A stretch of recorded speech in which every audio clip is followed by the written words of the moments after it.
question is, what is the practical application of this part of the form? 佢話呢個動作咧有啲咩實踐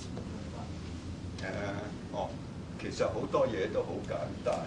Actually, a lot of things are quite simple. 即係假如你隻手喺 For example, if your arm is here. 我隻手喺呢度。My arm is here. 你壓落嚟，我就拋上去。You're pressing down and I just raise it. 咁樣，咁我就拋上去。咁我點樣就可以拋起你 ？Now how do I? Through what method am I going to raise you? 你就拋上去。Okay, if you raise your arm now, if I'm pressing down.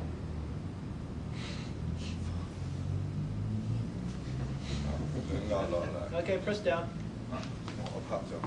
I'll raise it.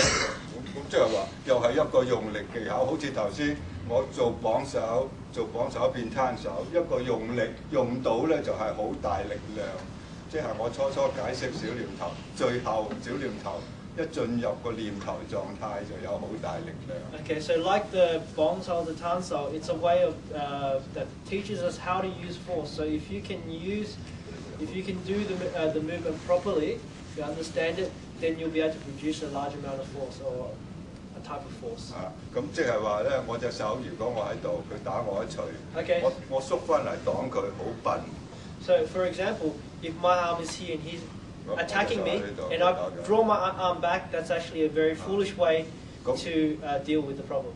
咁假如你隻手識得就咁直線，呢度距離咁短一排，咁就打咗上去。Now, for example, the distance between his striking arm and here is actually quite a very short distance.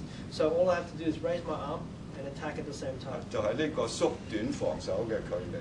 如果我喺呢度再咁樣翻嚟防守，走好長距離，我呢度講防守，好短距離，又兼可以進攻啦。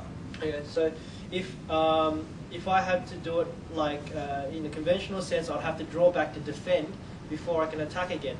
If I know how to use this movement correctly, I not only deflect his arm, but I can directly attack him at the same time.